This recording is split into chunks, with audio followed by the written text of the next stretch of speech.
5:30, Mayor. All right, it's 5:30, so I'm gonna call the Ottumwa City Council work session to order and appreciate everybody for being here this evening. And like we always do at the beginning, if everybody rise for the pledge of allegiance. I pledge allegiance to the flag of the United States of America and to the republic for which it stands, one nation, under God, indivisible, with liberty and justice for all. Thank you. Chris will go ahead and take the roll. Councilmember Hoffman. Here. Councilmember McIntyre. Here. Councilmember Cavanagh. Councilmember Reed. Here. Councilmember Galloway. Here. Mayor Johnson. Here. The next item is to approve our agenda for tonight's work session. Is there a motion to approve? Move to approve. Second. Chris will take the roll. Councilmember Hoffman. Yes. Councilmember McIntyre. Yes. Councilmember Reed. Yes. Councilmember Galloway. Yes. Okay. Phil, do you have any opening comments you want to make? I'll just say that Mayor Johnson and I had talked before about just helping to solidify council staff relationships, role and responsibilities of council members and the mayor. And on an annual basis, we typically have the attorneys, so somebody provide updates on open meetings and open records regulations. And so last year, I think Mickey and I were talking that one of the goals for the league was to get out to all the various municipalities. And so we talked about coming and having him do a presentation. So he's going to take the place of our regular open meeting, open records, and help solidify some of those questions from the League of Iowa City's perspective, and answer any questions you may have going forward. Really appreciate you for coming Yeah, down and of course. meeting with us tonight. So I'm just gonna go ahead and turn it over to you. Great, yeah, thank you all. Before I get started, where do you want me to be? Because I know, Hey, you're good. yeah, just so I can see you all, and I want to make sure that this is a conversation rather than a lecture. So yeah, I don't know if we're being recorded, I've been to several meetings here recently, and it's funny how many cities now are doing that. And then they need the speakers to be like in a spot so that people all on the Zoom or wherever, YouTube or what have you can see and hear everything. So Would it be helpful for them to go around briefly and just introduce themselves and tell you how long they've been on the council? yeah, that'd be great. Let's do that, and then I'll give a little background on myself. I'm Kara Galloway, and I am entering my 4th year. My name's Dan Reed, and I'm new. I did watch the year ago meeting with the two attorneys that came, so I did watch that meeting. I went through, they talked about the open meeting rules, so we're a little bit familiar, and I've read a little bit up on it too. How new, by the way? September. Okay. Very good. Doug McIntyre, starting my 4th year. Okay. Bill Hoffman Jr. This just ended my 1st year. Great. And actually, we've had a lot of communication Yeah. via phone Yeah. and trainings and stuff. So You got it. Yeah. Good to see you. I know you too. I can see them. And I'm starting my 4th year as mayor. Okay. So we got some. And Kara and I all came on at the same All time, right. So that would have been 2002. No. 2022. some days it feels like it. good rolling. It's cool you got elected the first time, right? Yeah. 2022. Right. So you got some experience, some veterans, some newer folks. That's pretty common among city councils. I understand there's one absent due to health, and I got some previous experience as well, so probably know some of the stuff. That being said, for experienced people, it's never a bad idea to get some refreshers. For newer folks, we do a lot of training, but sometimes those trainings we have to kind of be at a higher level, like Municipal Leadership Academy. If you went to one of those classes, we have to kind of be general. We have a short amount of time. We got to get a lot of things covered. So these types of sessions are really meant to be more for your city and your dynamics.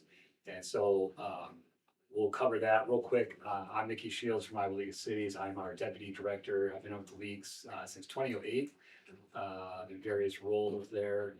And before that, I worked for the city of Tourville.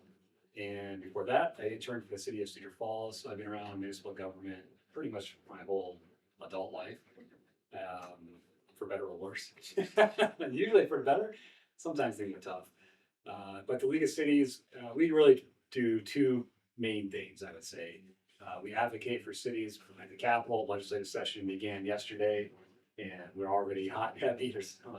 Today was absolutely crazy on how many bills are already being filed that impact our members in some way. And so we're already spent a lot of time trying to explain things and support our members. Normally, that's not one of my main jobs, but now it's become one, and that's going to be fun. The main thing I usually do, though, is this: education and training, providing resources for our members. We have our Cityscape magazine that goes out each month. We have a website, of course, with a number of resource pages, special reports. Are you guys all getting that monthly magazine at home? I don't think they. Because I get it. Let's see. I haven't got it. Okay. We can route it either to City Hall, which is kind of our default, and or to council members' homes. We do council members and usually like one additional magazine to the City Hall. It's a good magazine.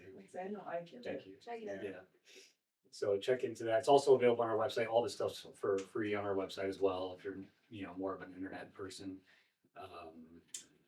All the special reports, the one for elected officials I always cite is called the Iowa Municipal Policy Leaders Handbook, which has been around for decades, and some of the guidance in that is timeless. We also update it every couple of years to tie them up with our Municipal Leadership Academy, because state codes change and some policies change. We're gonna refresh that. But if you haven't seen that, that is one of the best resources we have out there, specifically for elected officials.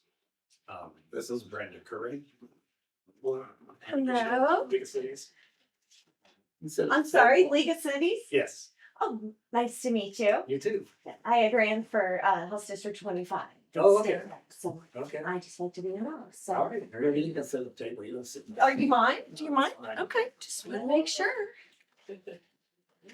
You. We're just getting started. Having a seat at the table? Her mother was a legislator, and her mother was also a local county clerk for such a years. Okay, I was gonna say that means later. Deal. Yeah. And my dad was a state patrol officer too, so public service and that kind of stuff was, I grew up with it. All right, yeah, see You you. can tell me your name again, Mickey Shields. Mickey. Yeah, Sure. I'm with Iowa League of Cities. So I'm here to talk about these issues here that see if everyone has a handout. This is pretty basic. It's always kind of a place setter, but we can definitely just have a discussion. I'd much rather, when I do workshops, if you ever been to one of our events, She's got one. where I'm speaking, I'd much rather have questions throughout. It's not an interruption. I'd rather spend our time answering your questions and really get into Ottumwa's dynamics and concerns and problems and everything else under the sun to make it valuable for you all. So as we go, again, these are just bullet points that kind of guide our discussion, but we can go off in any number of directions. So it's going to be kind of twofold. One side is all about sort of like the general roles and responsibilities of different folks that work and serve in city government. And the backside, we'll get into open meetings laws and open records laws as well. Everyone got that? Sound fun? I know it's exciting stuff, but it is really important. And so we'll start with the start, and that is the form of government, which a lot of city officials and a lot of citizens, frankly, don't understand kind of some of these basics, but are super important. And for cities in Iowa, this is kind of like your constitution, because it really sets the structure of your city. And so most cities in Iowa have what is called the mayor-council form of government, which I know you guys here in Ottumwa do. I've looked this up on your city codes. It's all in your city code. And so you're like pretty much every city in Iowa that has this. There are 24 cities out of 939 that have a different type of form of government. Most of those are using what is called the council manager form of government, where the city manager position is enshrined into the city government itself. Versus what you all do here, which is basically added into your city code, approved by the city council, to make it a position like police chief and public works director and city clerk and so on. And so a lot of cities have used that form of government rather than the council manager as your form, mainly because it's easier, to be perfectly blunt. And when you want to change if you ever wanted to change your form of government, that takes a referendum with the people, and there's a lot more that goes into it. So a lot of cities, again, they have that form of government, the mayor council, with 5 council seats and 1 mayor. There are some cities out there, I think Sheraton's one of them down here, where they have actually an even number of council seats, 6. In those cities, the mayor can break a tie vote. I think there's 12 of those types of cities out there. So not very common. Your, again, is a lot like the others where you have an odd number of council seats, one mayor. In those cities, the mayor is never allowed to vote. Can't break a tie, can't do any kind of legislative action except for vetoes. We'll talk about that here next.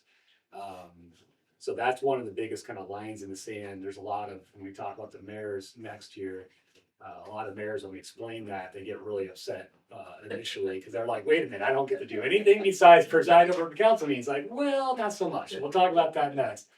And they do have that veto power. So there's still some things. But the main point here is always look to your city code. If you have questions, if you have confusion amongst you all, but also the public on who does what, who has this power, who has that power, your city code really should specify that. Hopefully, not always, but hopefully. Especially when it comes to things like your library board, parks and rec boards, and then get down to the staff level of specific duties at those key positions like city administrator, police chief, and on and on and on. That's usually supported in the city code. And so that's always the first place to go to. Then you can kind of start to figure out specifics on roles and responsibilities. All right, so for the mayor, some powers and duties do come directly from the state code, primarily in section 372.14 of the state code. That section talks about a couple of things. One is, it says, this is one of the biggest lines in the sand out there among cities, 939 cities. 200 cities in Iowa have a city administrator or city manager position. That leaves 739 that do not. So you guys do, so you're one of those 200 where you have the city administrator position. For the other cities that do not, the mayor is the chief administrative officer of the city. And the state code says they shall supervise the city departments and employees and blah, blah, blah. Okay, so this is another one. We talk to mayors in those smaller communities and they say, no, wait a minute, I didn't run to be the boss. I don't have time, I don't have the wherewithal, I don't want to be in charge. And it's like, well, this is what state code mandates. You know, now that being said, it doesn't mean you have to be in City Hall every day and be, an actual chief administrative officer. You're still part-time and there's a lot of other ways to kind of divvy up the workload and so forth. But ultimately, they are in charge in those communities. Now, in your community, in your city code, you have created the city administrator position. When that is done in those 200 cities, you transfer in large part most of those administrative oversight, responsibilities, managerial type things. That's why you have that position. The line in the sand is kind of hard to pinpoint. We usually say about 1,500 in population is where you see cities add that position. Some of them are city administrator / city clerk, city administrator / treasurer or finance director, something like that. But then as you get into the larger and larger cities, such as this one, you have full-blown city administrators or city managers, and those terms are kind of interchangeable nowadays. It used to be meaning different things, as Phil probably knows. But they're in large part, they're the chief executive. And with that comes a lot of responsibility. We'll talk about that next as well. So in cities like this, where the mayor, where you have a city administrator, again, the mayor's kind of looking around like, what do I do? What's my powers? Now, the state code does still have a few things. Yeah, right. And so one of the really important ones is only the mayor can issue an emergency proclamation. And that's usually necessary. Your city has a river, right? You're going to have some flooding at some point in time. Already have that in the past. Not sure if you've had to issue an emergency proclamation, Rick. Not yet. Not yet. Yeah, hopefully never. But a lot of river towns that does come to pass. And usually, your county emergency management coordinator will come to the city and say, "We need your mayor to issue an emergency proclamation to activate our emergency response and natural disaster recovery type of mechanisms and policies and so on and so forth." But that is really a critical one. Only the mayor can do that at the city government level. The other thing too that I kind of gloss over here is the mayor is assigned to serve on the countywide emergency management commission, or the mayor's designee. I go to them. Right. So that's a monthly obligation. It's in addition to your normal duties. It depends on the mayor, depends on the county and how active they might be with emergency management. But it is a critical aspect of serving as mayor. Most mayors do that. They take that on. Some mayors don't have the time or the expertise, and they might designate somebody else from the city to serve on those commissions. But that is, again, that's straight from state code in chapter 29C actually is like where that one resides. You are appointed, or you are tasked with appointing the mayor pro tem, or who's the mayor pro tem in the chair here? Okay. And that is a simple mayoral appointment, does not require council approval. You can choose to have the council approve the mayor pro tem appointment by the mayor, but the state code simply says the mayor shall appoint a mayor pro tem, and it stops right there. Here's where things get weird.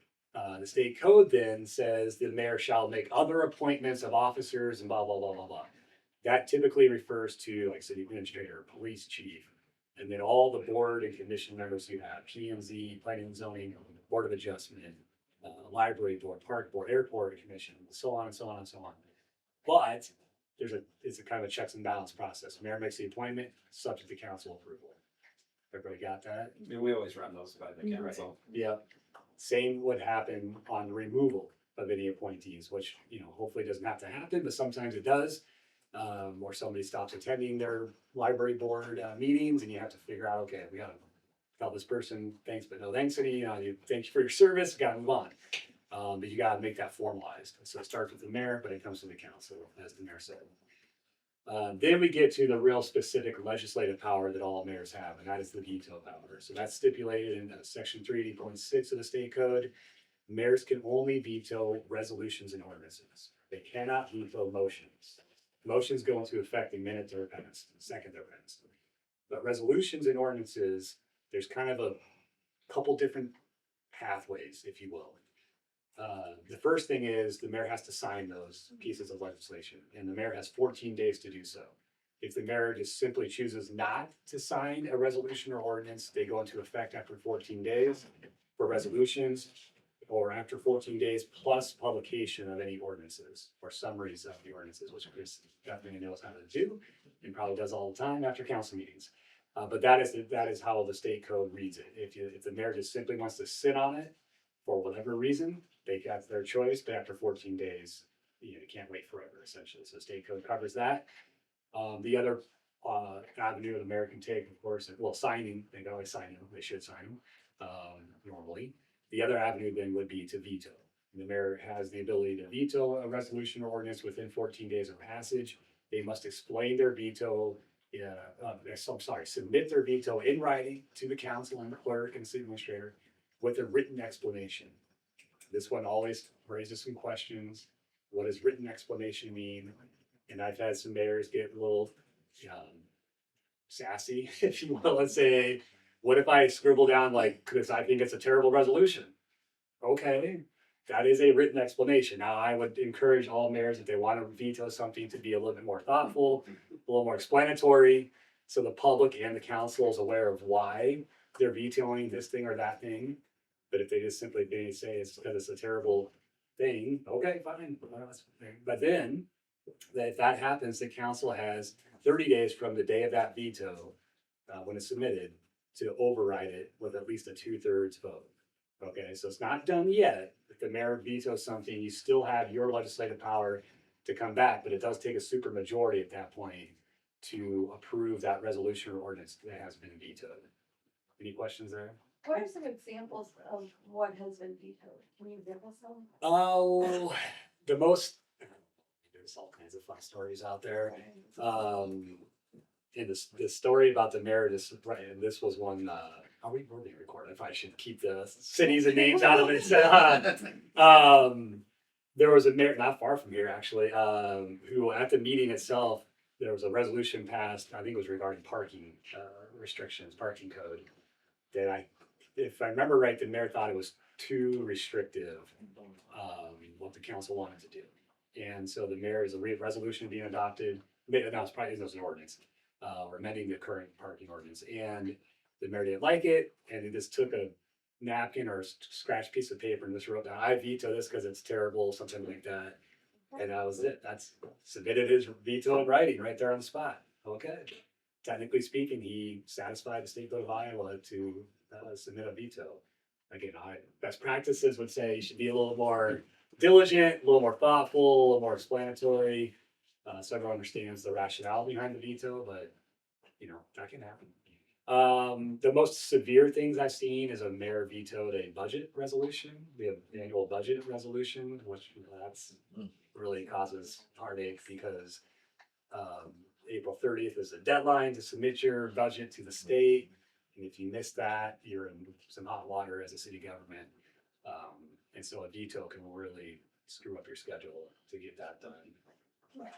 That's rare. I guess that happened one time in my 16 plus years at the League of Cities. So a lot of it's just kind of small, local issues, local So fights. it's a common thing, but It's not all that common, from what I see, but that's every now and then you're going to see some of that for sure.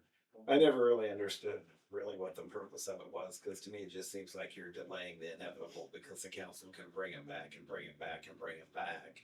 So other than just maybe delaying something, if you think that's gonna help maybe make people rethink their strategy on how they're gonna vote on something maybe, but I've never done it because I don't think it really serves a very valid purpose I think it myself. serves a purpose in things that maybe fall under like, I don't know, disagreements with, I don't wanna say unethical, but things that like come to conscience and say, well, I don't believe in that, like morally, that's not, I know we're not supposed to vote on morals, but let's say something like a group wants to do an event in the park and 3 out of the 5 people say, no, we don't want that group doing something in the park, then I think like, well, they have the right to do that and we're challenging that right. So I think that there's a way, I think that the veto, it can be a powerful tool, even if it's just to stand up for and say like, they have that right and this isn't right, this vote isn't right.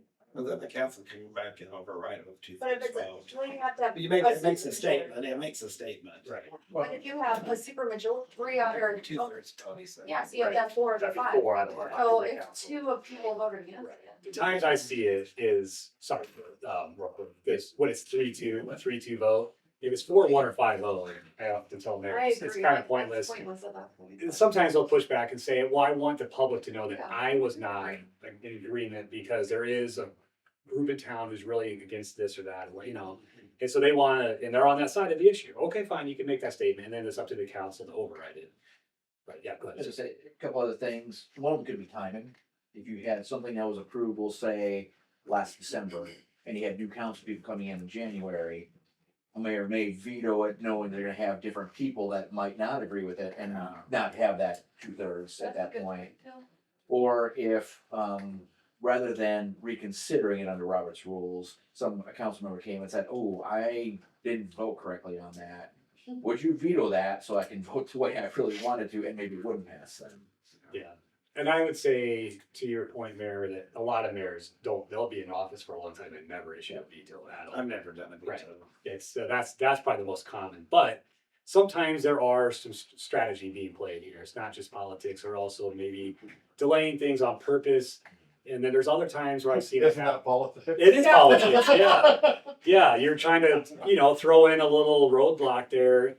And sometimes it's done on purpose because you might be waiting for some additional information to come to light, and that could sway a council member's vote if they hear from this group or this person or whatever. And so this is all kind of rare, so I don't want to freak people out here, but sometimes it is being used as a way to sort of just hold on, council, slow down. I know you're really wanting to do this thing, but have you thought about that? And the veto can give a little pause, so there's more thought being made or done by the council. They may still come at the same spot. They may, override it easily. And okay, fine. At least I, as mayor, kind of slowed you down a bit, and you're still going forward. All right, but If something's vetoed, do I need to have that on the agenda at the bottom, things that are on the table? right. Do I have to, note that it's been vetoed? Ooh, it's a great question because there's no automatic, especially in state code, there's no automatic trigger that something's been vetoed that has to go on a future agenda.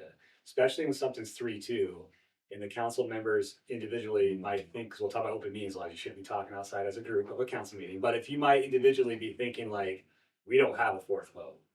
And so there's really no point then to bring it back at a future council meeting. It's dead. So council person has to trigger it being on the agenda. Yeah, that's right. That's right. So we'll talk about council meeting rules and setting the agenda can trigger Don't some you local disputes, but For 2 council people to bring it to an agenda, right? I think our code is 2. Or the mayor. or the mayor. It said, yeah, I think I read this in your code. It said the mayor and then 2 council members can bring forward an issue. So I think that's what, something to that. So if something's vetoed, then let's say I wanted to bring it back to the agenda, I would need one more council person. To make the same request. Okay. Right. But I would have to be careful on who I approach to not violate. Right. Open meeting. Right. Or you could, at the end of our agenda where you have things by the council members, it could be brought up there, and then if the council agrees to put it on for your agenda, it could happen as that, a result of that as well. Right. Okay. Just remember, there is a 30-day shot clock after the detail's been submitted. And so that is, it can't go on forever. The other side to all this, though, I think your council meeting rules of procedure become really, really important because Phil mentioned Robert's rules. Do you guys follow Robert's rules? For the most For part. the most part, a lot of cities We work too. used to have Robert's rules as like literally their document or their rules for their meetings. A lot of cities have stepped away from that. They still kind of use them as a framework, but Robert's rules are kind of antiquated and a little cumbersome in a lot of ways. And so a lot of cities have kind of modified them to be a little bit more modern and common sense.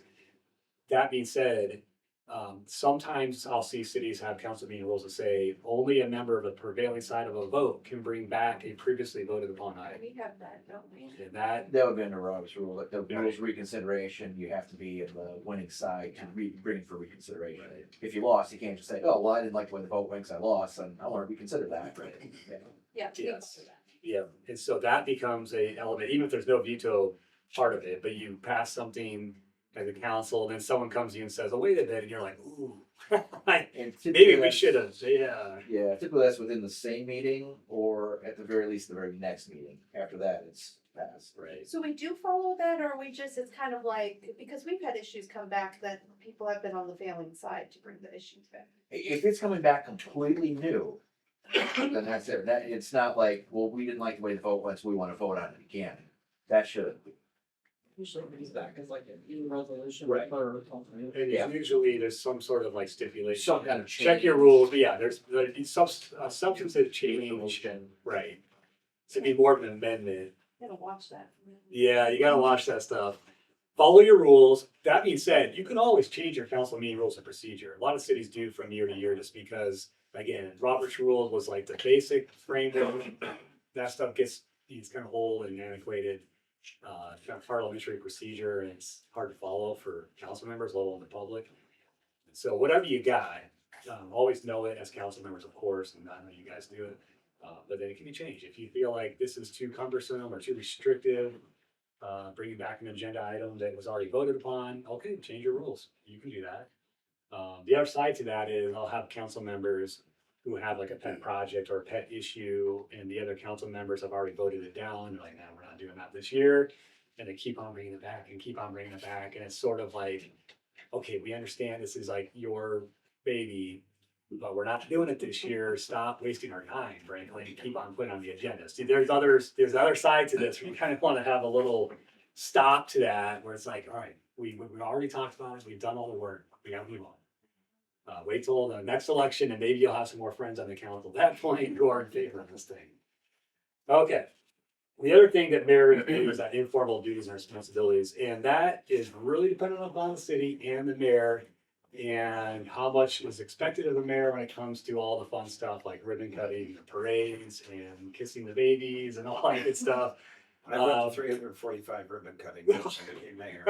Yeah, I try and go to almost. that's incredible. Seriously, that's fantastic. And I mayor. go to any urban meetings during my mayor pro tem time. I don't think there were any. Sounds like she's asking to get some ribbon cutting duties assigned to her. No, I'm joking.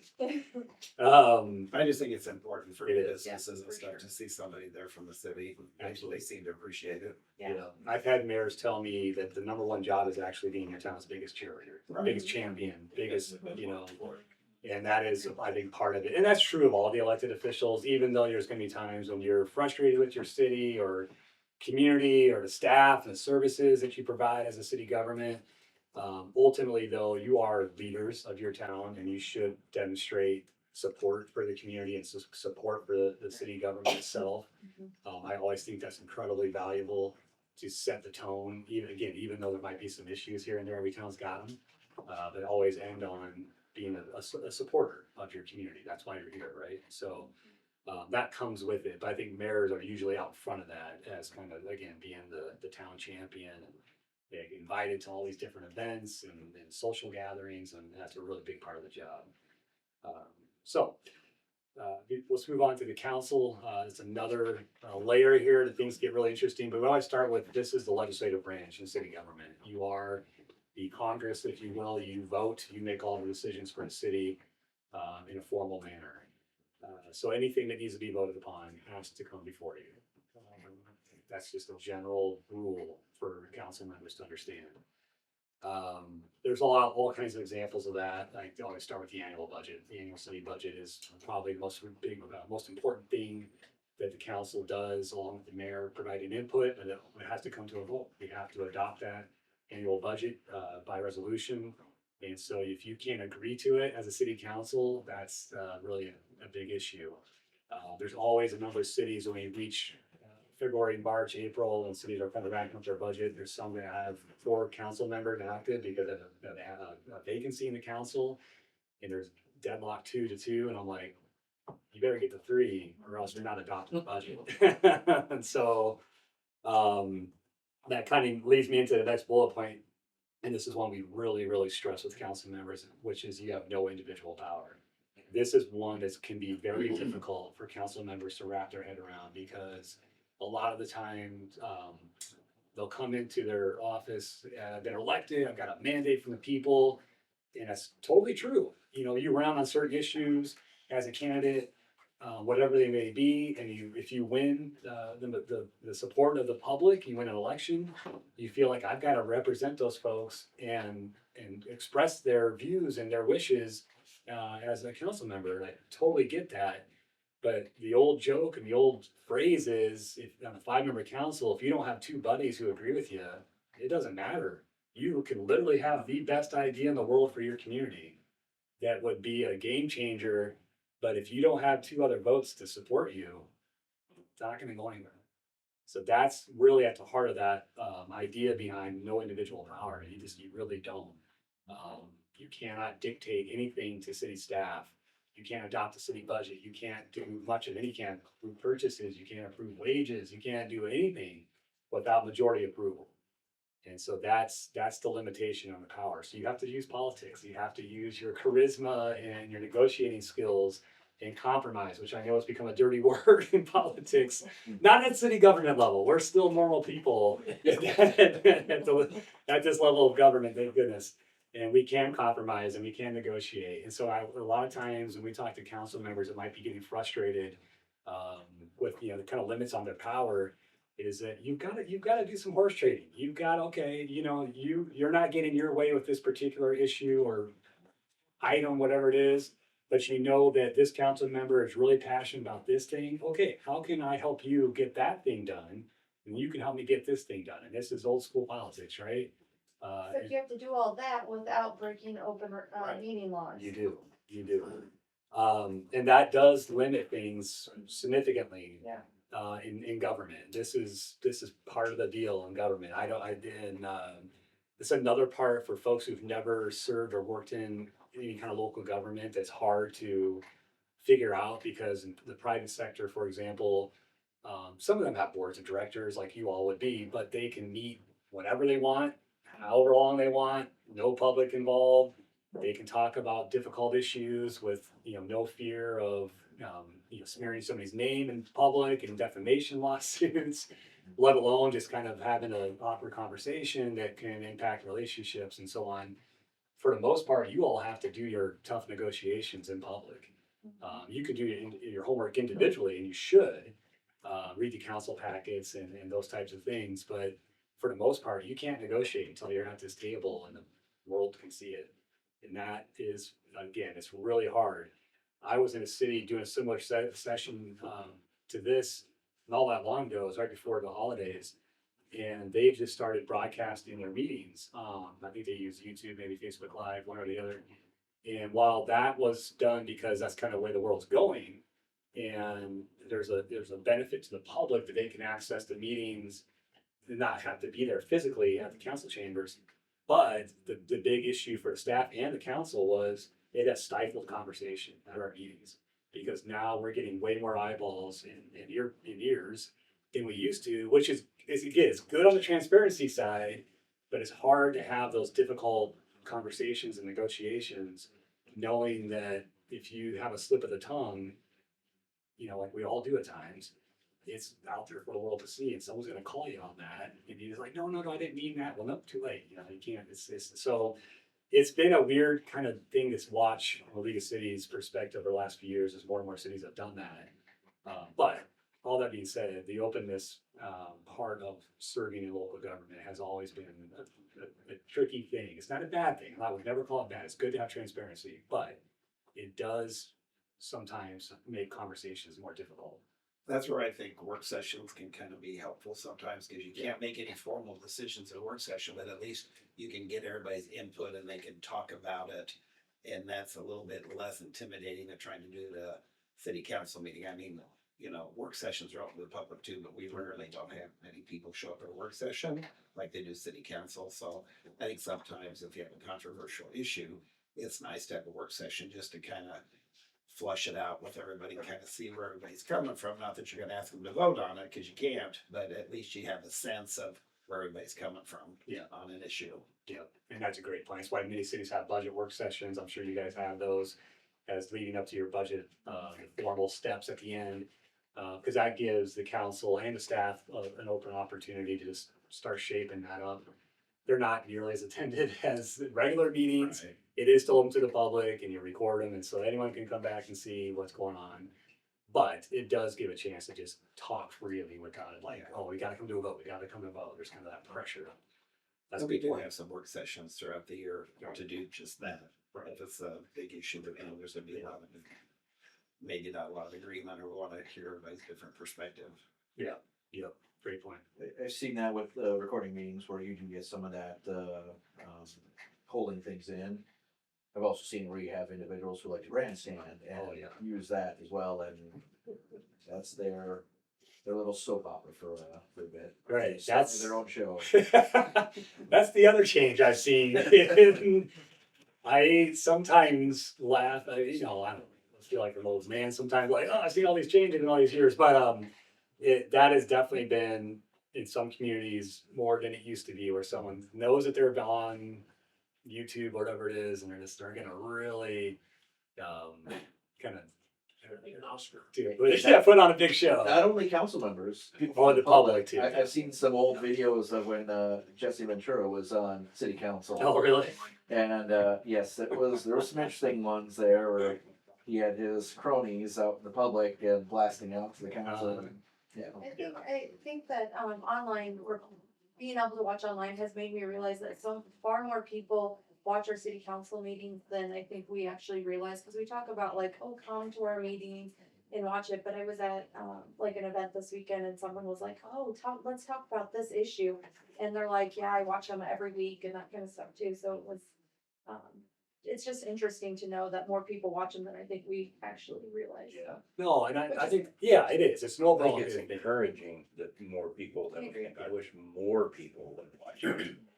I wish we would fill the council meetings every time we had one. Yeah, I wish more people would vote. right. Me They too. must not watch it as much as we think. They're around vote. No, I that's a common sentiment as long as I've been around, that, and I've always, I mean, and plenty of others have made the comment that we have sort of an inverse relationship with elections in this country, where a lot of people participate in the national elections, which they should. But if you really think about it, your government services are largely provided by your cities and counties and schools. And you should really be active in those elections, because those are your people who are providing your services on a daily basis. It's not to disparage what's going on in DC or anything like that. It's just, these are the folks that you should be, in my opinion, more fired up to participate in your local elections, given how close it is to what all of us use every day. But get off my soapbox now. To get on the soapbox, the current council, it's our job to engage the community, so they do vote for the next council. Right. And then it would be their job to engage the community, so they vote, I mean, it's everybody's job to keep them excited. Yeah. I just think that's what it is from most conversations I have, it's just lack of engagement from the community. and, you know, sometimes they have reasons, something's not getting resolved or something's, you know, so. Mhm. No, you're right, and that is part of your job. This is probably more the informal duty for all the elected officials out there is to encourage folks to participate in their government. And part of the reason that I like the eyeballs that you guys are seeing and some of the active, like more active participation, perhaps, is that they get more ownership then. And you're going to encounter difficult issues. I'm sure you already have as city council members and city officials, and there's going to be more to come without a doubt. But the more buy-in you get from the public on the front end of these difficult situations, the better off you are in the long run as a city government. Then there's less of that, like, you didn't respond to the public, you're not listening to us. These are things that no one supports. And then you can counter that by saying like, oh, no, we did this, we did that. We had a lot of people attend our meetings and so on and so forth. That's the ideal situation. Again, don't get me wrong, participation in elections and attendance at council meetings is pretty low across the state of Iowa and has been for a long time.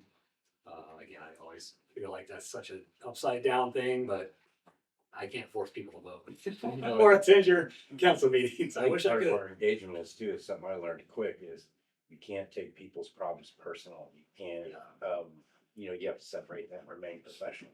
You know, and get on the professional soapbox and help them out instead of the, oh, it's not my, you know, like. That's right. At the end of the day, it's us five. No matter what happens in this city, I mean, like it or not, it's our fault. At the end of the day, you're and I'm not saying that badly. It's our responsibility. It is. To take care of 25,479 people. That's right. No, you got it just right. That leads me to that next point there about your oversight powers. And that everything comes back to the council. This is another one that when I say that, some eyes start to perk up and they're like, what? I'm like, yeah, everything comes back to the mayor and council. And I start from the scary part, which is if you get sued, anytime a city government gets sued, guess who's named, individually named on that front page? It's the council members and the mayor. Why? Because you're the elected officials, you are the guardians, you are the caretakers, as elected by your citizens to represent them and run this city government. Of course, there's others involved, and we'll talk about that next. But ultimately, it is the council and the mayor's job to provide oversight of all the things that's going on in your city. The budget, of course, but also the programs, the services, you name it, with limitations. And that's always what's next because you guys have a staff here. And so you always got to know your limits as a council member. But in a big picture sense, it all comes back to you all. And so that's part of the job. You got to evaluate the budget, evaluate the city administrator, evaluate the services. What can be done better? What needs to be lopped off? What needs to be added because the public's asking for this and now it's become a critical need for our community. These things are always happening, always throughout the year. There's never a time when this stuff stops, you know, citizen complaints never stop. And so that's always part of the job.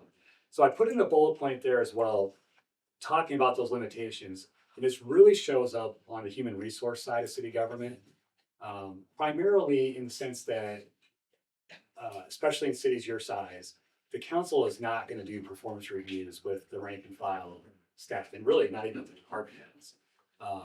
That probably occurs in the really small towns that have 3 or 4 or 5 city employees total. There's plenty of cities out there, in fact, only have 1 or 2. They have a city clerk, part-time city clerk, and a city guy, they call him. So partly part-time, sort of public works type person, mechanic. But in your city, you've got a city administrator, and I think in your code it says something to the effect of course, you guys evaluate the city administrator, you hire the city administrator, you appoint the city administrator and all that. But then the city administrator really does all the performance reviews for the department heads, and then those department heads with their staff handles those performance reviews and everything that comes with human resources and personnel management.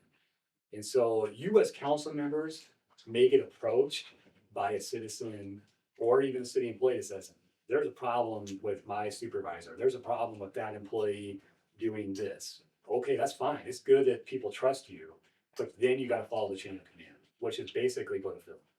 That's the conduit. In cities that have a city administrator or city manager, that's why one of the main reasons you all have that position is to be the conduit between the council and the staff, and it goes both ways.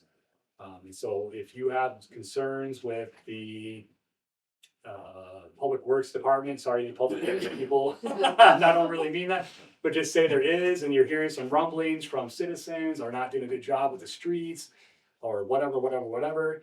Okay, what are you gonna do next? You go send an email to Phil and say, hey, I've been hearing some concerns from a few different folks now. I think it's not just, our normal agitator in town. This is actually, I think it seems pretty real. I just want you to be aware of it. Phil does what? Phil will say, okay, I'll look into that. Yeah, I've heard a couple things too. We definitely need to have a sit down.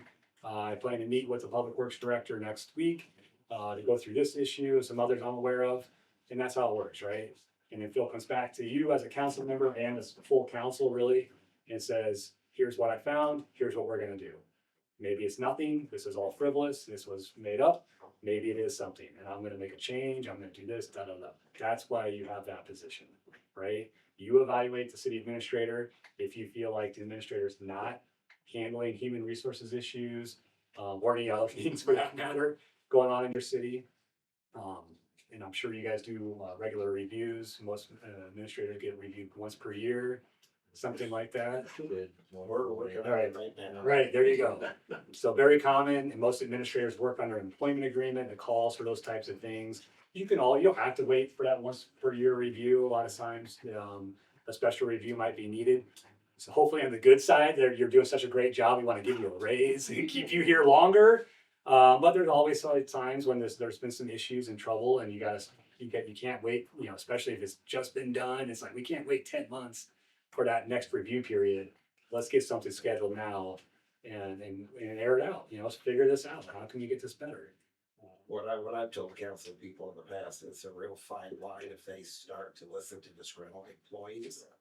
Because then people think they can simply wave the chain of command when the city council person's gonna go that for them. They're gonna get what they want. That's right. And I said, that's why you have a city administrator, that's why you have an HR director. Those people are supposed to be dealing with that. That's not within your purview as a city council person. And I feel real strong about that. Yeah, and that's definitely the best model. And this is all up to you all as mayor and council members. You can change your structure, your chain of command anytime you like, again, with majority approval of the council. But I think for the cities that have that, and the veteran mayors and council members and city managers for that matter, would tell you that that is the best way of doing things. City managers in particular, I'm not going to speak for Phil here because I don't know how he feels about this stuff, but most of them, when they are aware of a mayor or council member going to staff, having these kind of off the record conversations, if you will, and not, it does. And then they feel like their legs are getting chopped out underneath them, and I'm not able to manage my staff the way I want to or should be doing because I'm getting kind of undercut by my elected officials. And that creates a lot of dysfunction. And the other way I look at it too is a staff member. I've seen this happen where a council member approaches staff directly, sometimes out on the work site, especially like a public works crew or police. I hear it from a lot of police officers over the years where they have an issue with this or that thing being done in their kind of area of city government, and they go directly to that staff member. And the staff member feels like, now I have 6 bosses, right? 7 really. I've got the city administrator, 8, police chief, and then I've got the elected officials all coming at me with different things. That's, again, very dysfunctional for any organization. You need a clear chain of command. And for city government, I'll never say it, it's not easy because you are all equally elected and have a vested interest in representing the public. And it's sometimes hard to wait for that chain of command to activate and do its job. But the other side is just not worth it. It's too dysfunctional. You're gonna have different people saying different things, and staff will get burned out. They will leave in your city and find a place where there is a functioning government and a functioning council. And so I always encourage council members to stay in the lane, so to speak, use that chain of command. And again, if you're not feeling like the city administrator is doing a good job of communicating up and down and out and in every direction, then you evaluate that person, that position, and approve it. That's how that's supposed to work. Again, you might get approached by a staff member, and what do you say in that situation? Or a citizen for that matter. What do you blame me for? You tell me what you tell them. Oh, Yeah, what- the first thing I say is, have you, oh, Phil did this or somebody did this. Right. Well, have you talked to Phil? Right. And I learned this when I was new. When you're new, you get kind of. Yeah, Oh, yeah. right. And they said no, and then I said, well, how's he supposed to correct it if he's unaware of the problem? So I might offer to go with them, but it has to be. Yeah. Yeah, because, and I think there's more. I'm keeping my words together here. I think when you're new, I think people approach you more Yes. than, not that they don't have valid concerns. Right. But honestly, I believe in the manager one level down. I believe, and if he doesn't know that, I mean, I would hate to think that somebody had a problem with me and didn't come to me. Right, You know? right. But it's your review too. When we talk about a review, on the opposite end of that, you can't just say, and you haven't, but I'm just pretending because you're right in front of me. Say he had 2 bad months. Well, you can't make his whole eval about these 2 months when he had a great 10 months. You know what I mean? Like everybody struggles maybe at times of the year. That's right. Absolutely. And there's gonna be challenging issues that the city administrator may not have dealt with before. And there's kind of learning, is something this city and more my experience, I've never had to do a municipal aquatic center from the ground up. I don't know, some example like that. And so they're learning too. So yeah, that's a fair point. And one of the things I've seen successful city managers do is have regular meetings with their elected officials, and updates and memos. There's kind of a million ideas. I'm sure Phil's doing different things like that, and the rest of the staff too, to keep you guys informed. Because one of the things I do see from the other direction is council members get really frustrated when they don't have information from their staff. Now the other side to that is you better read your council packets because that is where most of that information exists, and the staff does a lot of work on those packets to provide you the information you need to be prepared to discuss and then vote on the various things that come before you at each council meeting. Honestly, in the last year, I've been just giving a compliment to everybody here. I've never had trouble getting any information. I think we've been pretty well informed. I think, I mean. Good. Well, I thought that was gonna go in a different direction. You're gonna say, I haven't read my paper. I was like, wait, what? I actually. It's not really good. I know just about when you send them out every Thursday and I'm ready and I read them as soon as they come. I read every one. That's awesome. But sometimes we have had city council people that don't read their packet, and the way I know that is by the questions they ask at the council meeting, because if they read their packet, they didn't need to ask that question, it was already described in the packet, so you know they didn't read the packet, they wouldn't be asking. And that's what I was saying is I think we're pretty well informed. I think even if there's some we don't understand, I think their staff that pretty well explains it to us pretty well. So Yeah, and that's great. you can't be afraid to ask questions. Yep, exactly. Staff would encourage that. They want that, and city administrators out there, they want those questions, and they're busy folks, and that's just part of the job. They understand that. But on the other hand, they serve you all. I mean, that's what I remember one of my first days working in the city of Corbo, the city manager was explaining this and that, and this basically pulled me aside at one point and said, we serve at the pleasure of the council. We might, as a staff, have a set of priorities or different options on this thing that the council's looking at, and they may choose an option that we don't think is the best one. Doesn't matter. They're the elected officials. We work for them. We go execute that plan. Yeah. You hope that they would listen to staff because we are professionals. That gets me to the next portion here on staff, and they are the professionals. They are the experts. I've always said this, that the city managers, the city clerks out there, we always call the city clerks of Iowa the heroes of city government. They are no longer appreciated. They do far more than most people realize. It's true. In some ways, they're like teachers at schools. They should probably be paid triple what they are being paid. I'm trying to get you a raise. I'm kidding. Yeah. But they are just, those are the key positions, along with, of course, the other, it depends on the cities. Not every city has a police department, for example. But these are the service providers. These are the folks that every day are out around your town doing things that most of your public probably doesn't even know is happening. That keeps your town functioning and well run, and treating the water so people have water to drink and shower and bathe and stay clean and healthy. Put out the fires, get the cats from the trees, all that stuff that again a lot of people take for granted until it goes missing or is delayed, or is doing is being provided poorly. We haven't had much snow yet this winter, thank goodness, I pretty much ruined it. But that's, I know, but that's another one where every year there's at least a few cities that have an issue, especially small towns that don't have their own snow removal service. You know, they have a contract out, and the contractor is another town, and then this town is really delayed on it, and the town folks get really upset because it's easy to take for granted when our streets get swept real quickly, but when they don't, it is problematic. So again, a lot of stuff that people don't realize, but they're out there every day. They know your town inside and out. They know every square inch of your community, all the issues, all the good things too. So relying on them, as we talked about before, work with them. But again, they are there to carry out your directives. You all look big picture. Council looks big picture. Mayor looks big picture. Hopefully you guys do like goal setting and strategic planning and stuff like that with capital improvements plans. There's all kinds of planning efforts out in.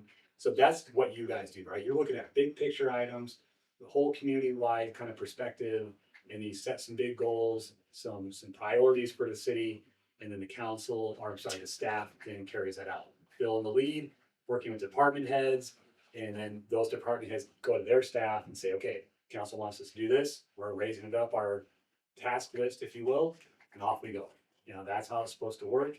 And then of course, staff's gonna come to you with ideas. We need to maybe make some adjustments at the next budget season or next goal setting. Maybe this issue needs to come to a higher level because, you know, the water main's about to break or something, whatever, stuff like that. And you may not be aware of it. The citizens are definitely not aware of stuff like that, you know, utility issues in particular, because it's not visible, people take it for granted. But your staff's definitely gonna be aware of it. You know, they're out there doing all the testing and assessments, and so their input and their perspective is just absolutely critical to the successful city government. So all that being said, you got to understand your city government structure, which I think you guys have a pretty good understanding, it sounds like, which is great. Know that chain of command. Project management's another area that can get a little wonky in some cities. And sometimes city administrators are the ones who do all the project management, but a lot of times they kind of shuffle it out to department heads or even some staff members that have some expertise in a particular area. But just know how that is supposed to work. Obviously ask questions like who's in charge of that project? Okay, Bill probably does know, and he can give you a quick answer and dive into it. Definitely know your workplace policies. So no one for elected officials, sometimes they don't quite understand that you're technically considered a city employee. So you are governed by your personnel policies, especially like the bigger items like conduct and decorum and things of that nature. But also know that that governs your staff too. And so if there are issues with, you know, behavior or performance itself, that there are policies that govern how somebody might be suspended or even terminated, and the city's got to follow those to a T, so they put themselves in a good position to deal with those issues. And then lastly, citizen complaints, which I think we already talked about a little bit. I'm not sure if you guys have a formal complaint procedure or process. Some cities do. We There's have something online where people Okay. can go or Or if they, things are lines where they come to us. Yeah. any of you, maybe gets emails. I said it. I'm listening to them, saying, I always write everything up. I send it to the department head that I think can help address their concern. And the city administrator who gets copy of it. Perfect. And you know, I think the most important key to that too is I've sent people to fill. I agree with that. You know, if the mayor was decent, but I always follow up with that citizen. Yes. Like, hey, did you get what you, because we can still stay with them every step of the way. You know, we can still stay with them. Right. Because I try to treat every concern, even if you don't think it should be a concern, as a concern, because it's a concern. Yeah. Right. I mean, a lot of times, even when something's maybe a little frivolous or maybe not the biggest deal in the world, in your head, they're coming to you because they want their voice heard. Mhm. So I think as elected officials and staff, at least acknowledging, yes, I heard you, we'll look into it, right? Don't make any promises, never make any promises until you know the city can handle this or that. And that's When they come to you, you should be excited that they came to you. Yeah, Because that means absolutely. they trusted you. to That's come right. To you. That's Where right. you lose engagement is if they stop coming to us altogether, because then that means there's no trust. And that's even scarier. Or they come to you, you pull one. I don't respond to the threat ones though, like, Yeah, the threat. I send those to the chief of police and Yes. Bill and say, I'm gonna let you two handle these, I'm not gonna respond to this. Yes, So. and that's a fair point. You do have to be careful in that regard. And always protect yourself, of course, and protect the city. You know, if they're making kind of threats, well, next time I see Phil out, I'm gonna bop him one. Okay, let's tell the police. So there's been a threat made. It's probably just someone spouting off, but you never know. But most of the time, it's gonna be like, what the heck's going on? You know, there's been potholes on my street. Nothing's been done. Well, you gotta look at each project individually. I mean, I don't do this all the time, but somebody called me and complained about parking Right. on their street. Well, I just drove by the street and I looked and I thought, man, you are complaining about parking. Well, and it was tight, and this driveway, and it was something that me and you discussed. I don't know if you remember it, but there was an easy fix to the problem by just saying, hey, can you have somebody to look at this? He emailed somebody to look at it. A sign was put up and it was fine. Right. It was just as simple as, Absolutely. but it was very important to that person. That's right. And always remember that, like, it's silly or as frustrating as it may be with some of those issues or some of those conversations, that for that person, that is their biggest deal going on in their day or their neighborhood. And so, at least acknowledging it, even if it is to say, listen, our city code says this, until the council changes the parking code, that's the way it is. You know, it's just gonna be a little tight on some of our streets. But people, but you know, as a council member, I'm willing to entertain some options to perhaps, you know, alleviate congestion or something like that. Well, and people with those complaints too, or opportunities, they do kind of want it, and you have to kind of, they do want to feel like they know somebody, that they, you know, they got a voice or something to listen to them. That's right. Um, Yeah, that's a great point. I think especially these days where there's, maybe not in Ottumwa, Iowa, there's a growing discontent with government in general among citizens. Unfortunately, I say that jokingly, but it's not a joke whatsoever. It's made a lot of our jobs a lot harder. Right. well, the problem with that is they, when you see government, when you say government, city government or government, you look at the government, another town, and this town, and this town, they don't see Ottumwa, Fairfield, Roski, Washington DC. They just see government as government. Yeah. You're all You're getting dishonest. very close to your pop. I know, I've noticed that. I got all it. the time to myself, and then like over here, you know, just. You're in the splash zone. When you tell you, I have successfully not spilled one yet. The keyboard. You're doing great. You're doing great. But I think they, I want to say this one thing and then I'll shut up, but as a council right now, I think we have a very good council. We can have disagreements and we can walk out the door and it's on, you know, it's on. I believe we do have very good. However, if you did, and we don't, if you had one poor councilman who is a soapboxer or that's how they identify all right. Yeah, yeah, you're right. And I think there's been a couple things in my time in city government. I still feel like most people trust local government the most because it is closest. They know you all. But some of that DC stuff has definitely trickled down to local politics and local government, unfortunately. But the one thing that I feel like that in some ways people are justified because, especially at the DC level, is so distant. You know, these are folks that you can't talk to, you can't really reach out and engage with. And that's something going back to our previous conversation about engagement, how important that is. Because if you don't listen to them and don't at least acknowledge them and their concerns, then it kind of sows that, or you know, doubles down on that belief that no, you know, government doesn't care, it doesn't work for me, it doesn't serve me. And so that's part of our education, which again, most city officials, they probably care too much about their town, frankly. And so it's not a lack of concern, but it's always like kind of. Well, even if it's above city government, you can still be a link in the chain. If it's Yeah, above you, exactly. you could go to Hans, or you could go to, you can get it somewhere, you can go to That's somewhere, right. or you can get it somewhere. Yeah, good But thoughts. there is a concern when it's easier to schedule an appointment with your representative by going to DC than in the actual state that they're representing. I Right. mean, if we need to lobby or talk with, I guess not lobby, but if we need to talk to them about concerns that are affecting us on a national level, and we have to spend the money that need to go to DC to have those conversations because you need a face-to-face to truly get the magnitude of the concern out there. I mean, that's a concern, you know, especially for communities that don't have funding to be able to do that. It's well, I better. It's definitely changed a lot. Yeah. The DC part of our government structure and the access to those congressmen and women there. And I would argue now for that, but Well, our level shouldn't even be political, it should be more advocacy. it is, yeah. 100%. Yeah, and I think that's still why most residents still trust their local governments the most, especially city governments. Because it is a lot of like advocacy, we're here to support you, and you can point to specific things that the city has done for the community. You know, a new bridge or a bridge repair for that matter, or fly center, you know, all these kind of quality of life things that you can say, no, this is the city doing the work of the town here, the work of the people. Much easier than probably even state politicians, let alone DC, and, you know, federal. So, all right, we're doing good on time. Okay, open meetings, open records, and we're gonna get on to that part of the night. Okay, and yeah, so you can probably tell I'm a big talker, and so I'm trying to keep this at a reasonable time. Now, open meetings, so again, so a lot of you have been around, and so this is gonna be more of a refresher. So I'm not gonna hit on every single point in here. Be aware of the open meetings laws. It sounds like you are, so that's good.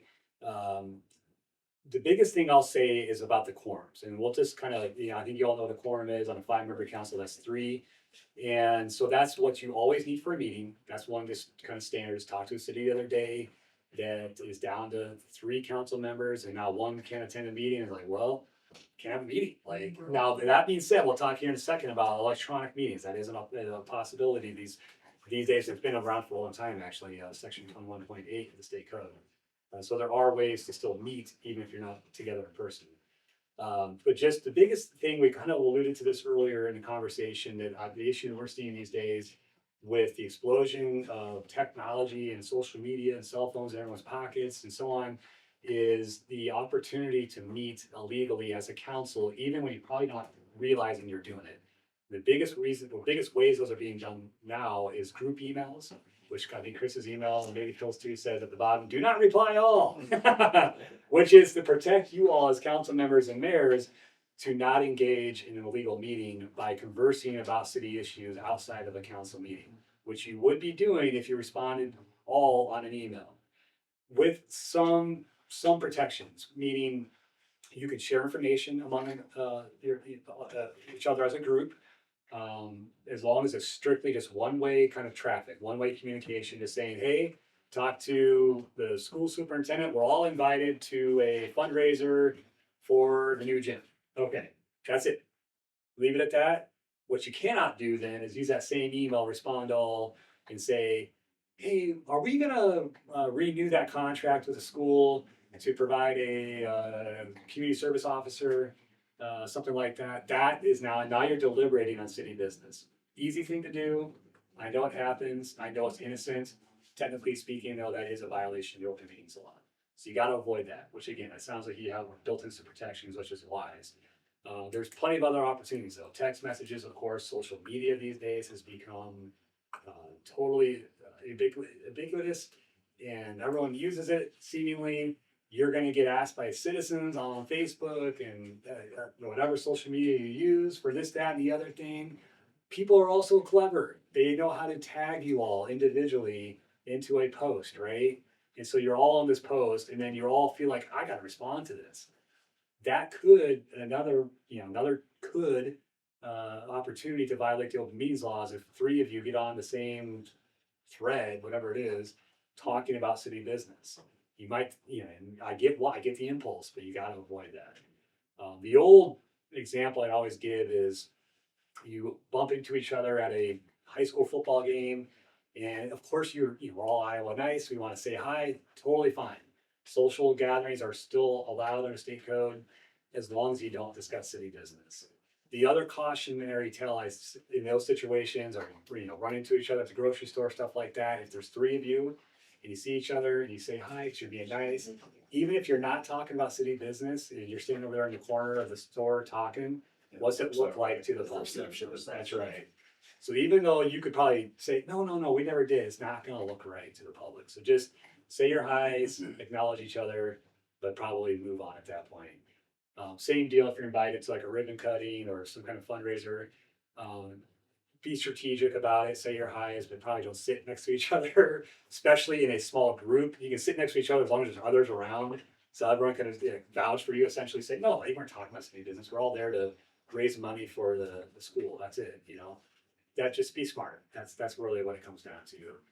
So just avoid deliberating city business and certainly never indicate how you're gonna vote, even in one-on-one conversations. So the biggest line is saying is that quorum, getting to 3. But even if you're one-on-one, because technically speaking, one-on-one conversations among council members is fine. But if you two have a conversation, you say, well, I'm gonna vote this way.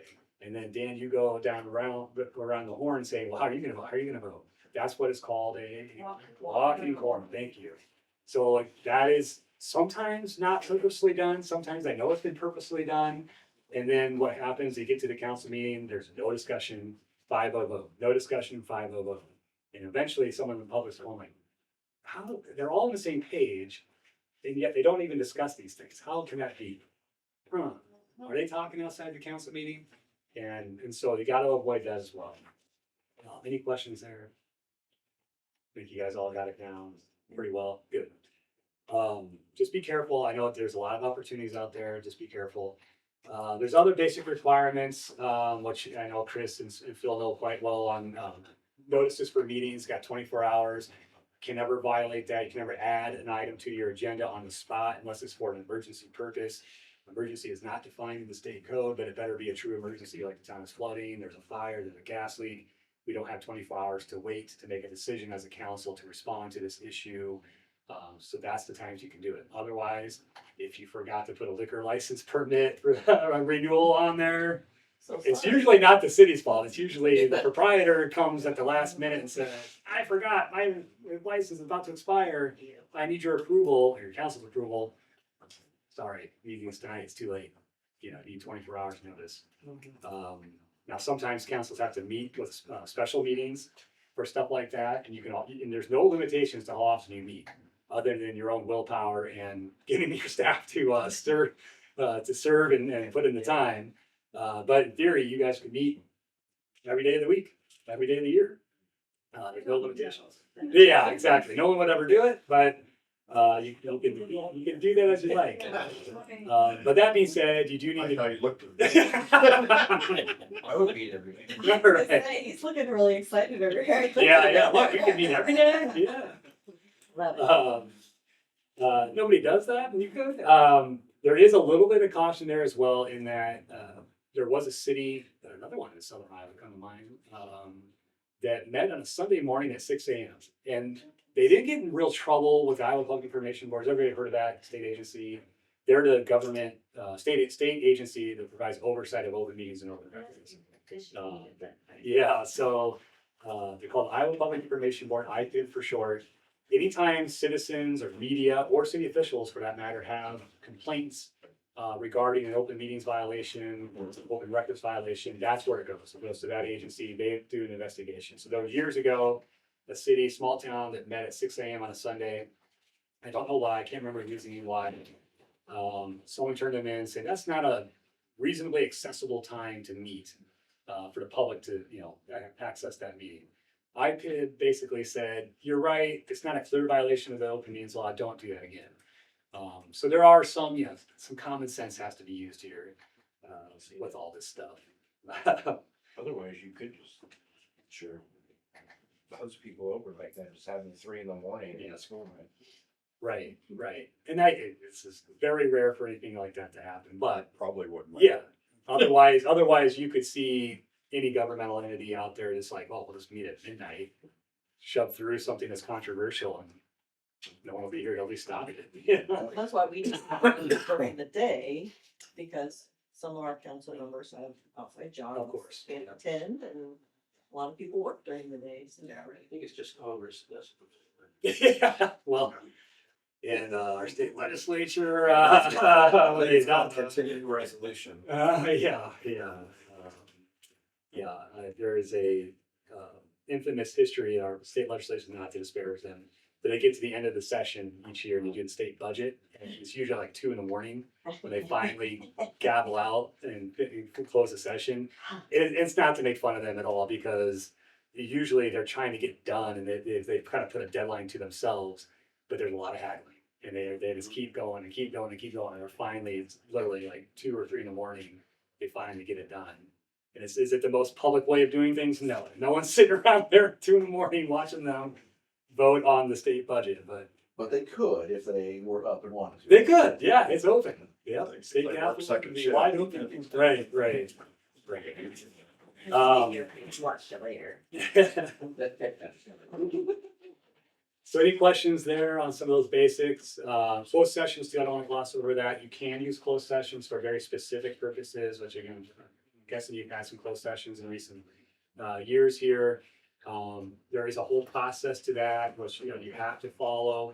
You can only use them for specific reasons. The city governments usually use them for performance reviews upon the employee's request. That's when there's a catch to that type of closed session. The employee has to request it first.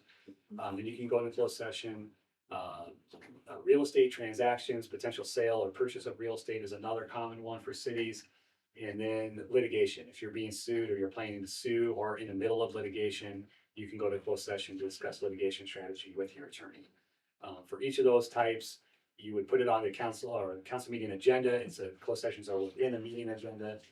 You vote, you have to have at least a 2/3 approval to go to closed session. Assuming that all happens, then you go into closed session, you remove the public.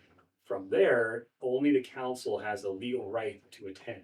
The elected officials have a legal right to attend. You could invite in whoever you think is necessary to that conversation. Oftentimes, it's going to be the city administrator and city clerk, because you also have to take minutes and do an audio recording of the closed session. So a lot of times you're going to rely on your staff to do that and or your city attorney. Real estate, you might bring in like a real estate professional or agent or attorney that's going to negotiate that sale for you or that transaction for you. I need to, give their ideas. You want to divulge your sale price or purchase price publicly and cost the city some money by doing so. So you can invite in whoever you think is necessary, but obviously you're going to be limited with that because it's meant to be a closed session. I thought that during performance evaluations, so the council has to have that person in. Or not the personnel issues, so. It's not required under the state code. Best practice would say you're going to invite them in for at least a portion of that as a good employer, but technically speaking, you're not required. So if they request a closed session, we don't have to invite them in. So they're That's on- right. Yeah. On their request. Okay. Yes, so you have to have the request to use that type of closed session, but there's no obligation to invite them in for any or all of it. Interesting. Now, if you use a closed session for a performance review, say it's Bill, and you do not invite him in at all, you're gonna probably become known as a bad employer. Among the city managers out there and among your current staff, that they're kind of, pulling a quick one or whatever on an employee to talk ill of them behind their back without giving them a chance to explain themselves. That's the risk you would run as a city council.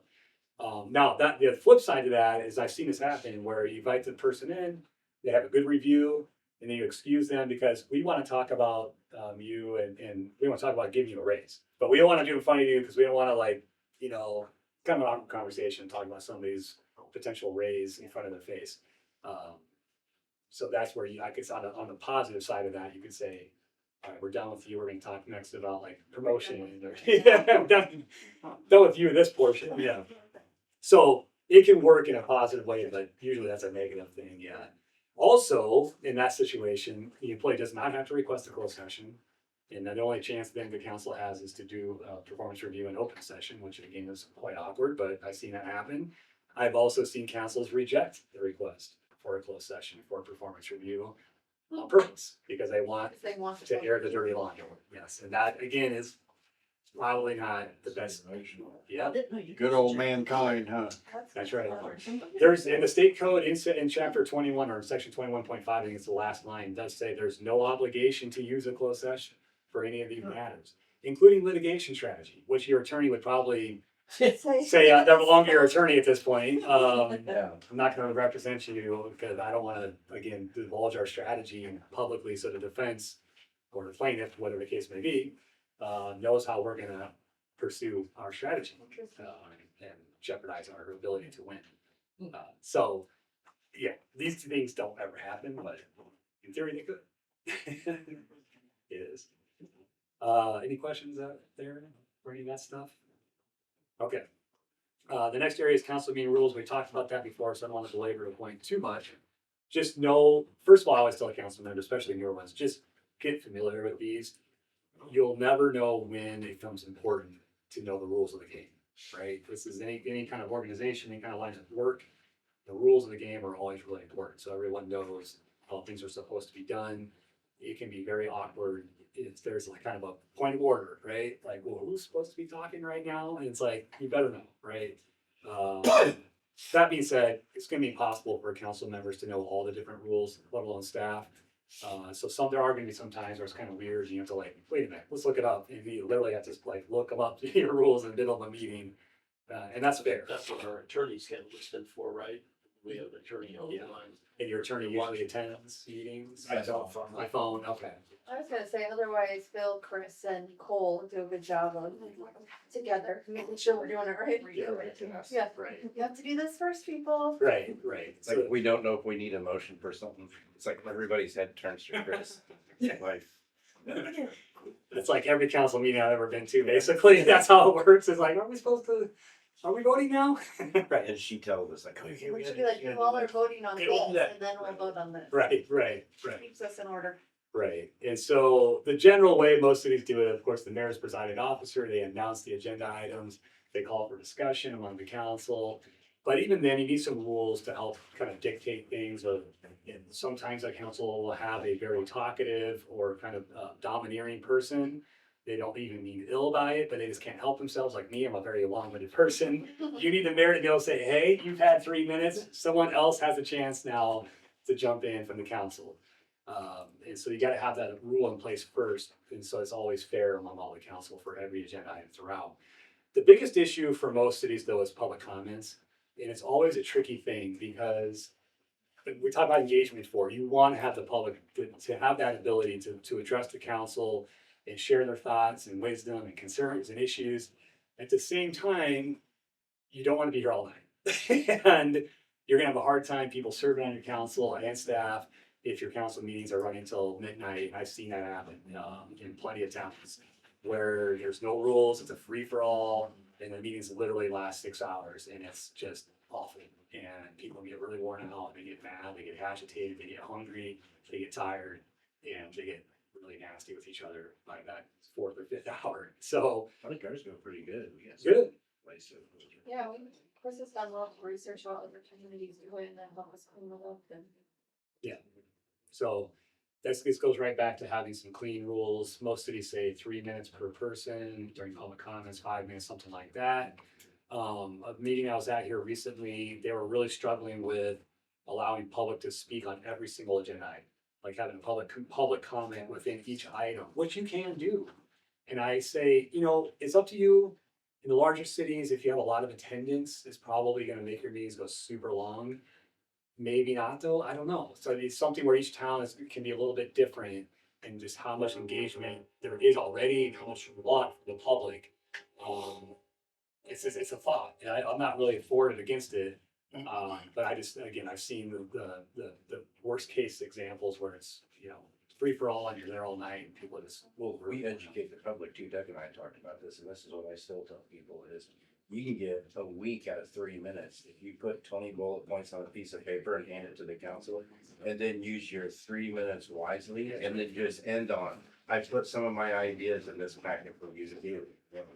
That's one of the greatest strategies there is when you're talking to those certain individuals in your town. Every town's got them where they've got so much to share. And sometimes it's not even negative. It's just, they just really want to talk and share and share and share.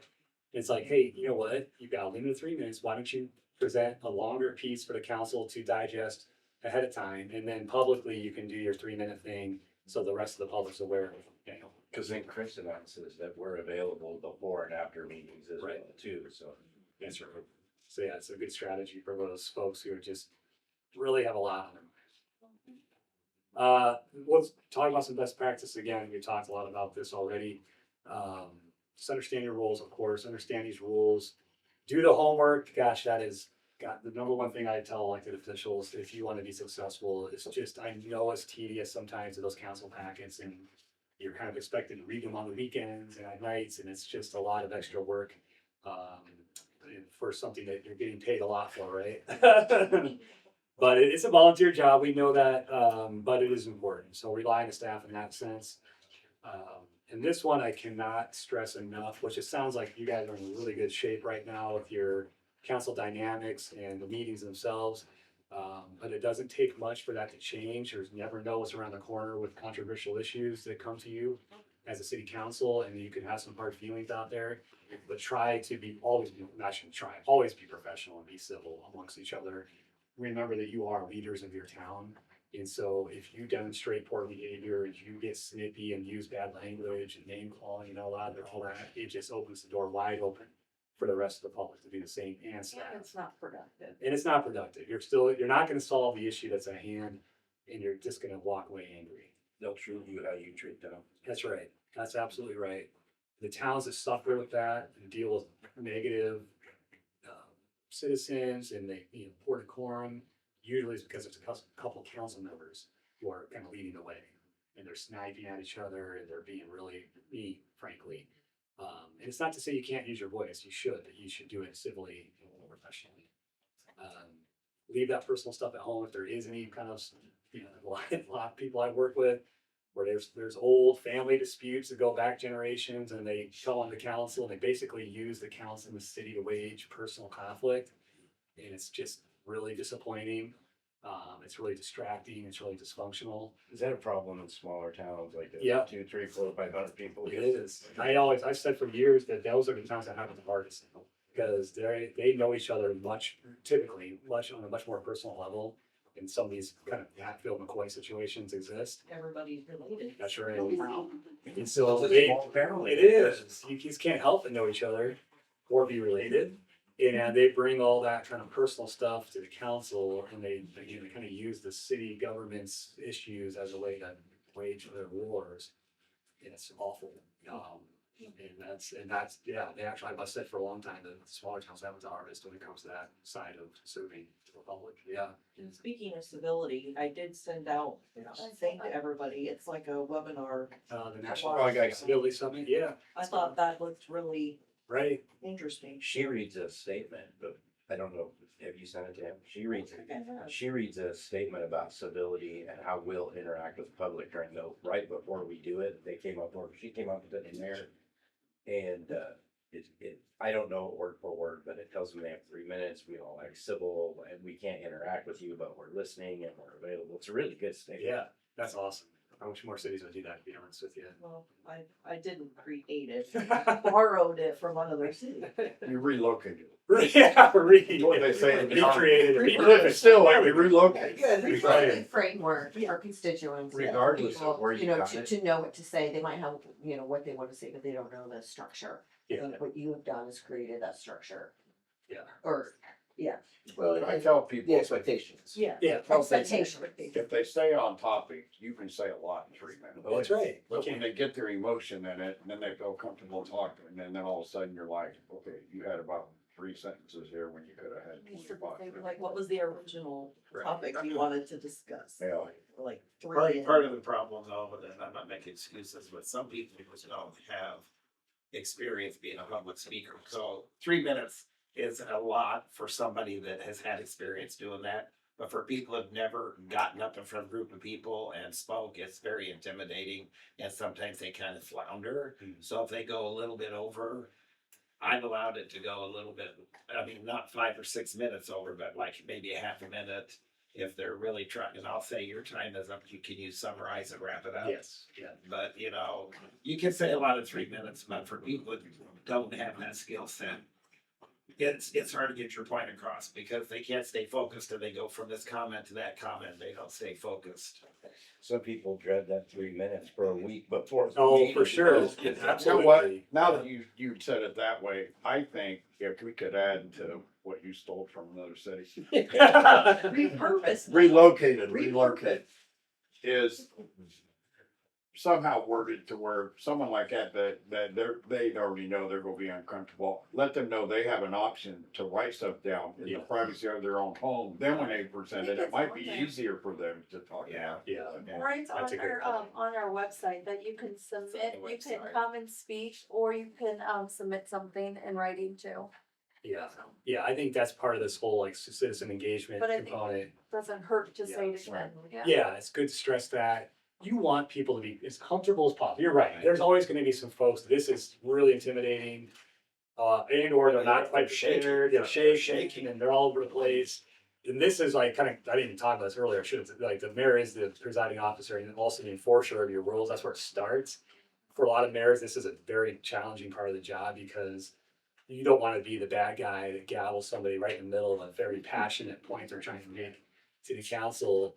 But their time is up, or even Right. you've already been. And most mayors are very gracious; they'll give them an extra 30 seconds or a couple of minutes because it's awful to say, "Yep, you're done." It's The just mayor not. didn't give me the gavel when you went on. Monday. Well, we took out the part about when they come up to open meetings, we took out the part where we don't interact with them, and I think as that goes further along, that will ease their feeling, because I think part of the feeling is not only am I nervous what I'm gonna say, what are they gonna say back to us, you know? Yeah. So I think they can say what they gotta say.